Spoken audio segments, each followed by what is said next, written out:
Qullar üsyanının məşhur rəhbəri Spartak bizim eradan əvvəl 120-ci ildə Frakiyada, indiki Balkan ölkələrinin birində anadan olub.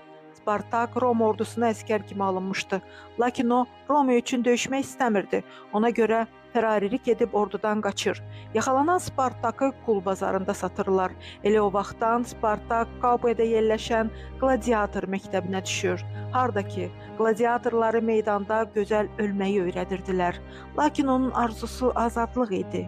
Bizim eradan əvvəl 74-cü ildə Spartak qiyam təşkil edir. Çox keçmir ki, qiyamçıların sayı çoxalır. Spartak bir neçə Roma sərkərdəsinə qalib gəlir.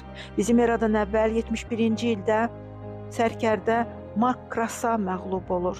Cəsədi döyüş meydanında tapılmır. Onun 6000 tərəfdaşını isə Romalılar çarmıxa çəkir. Spartak azadlıq simvoludur.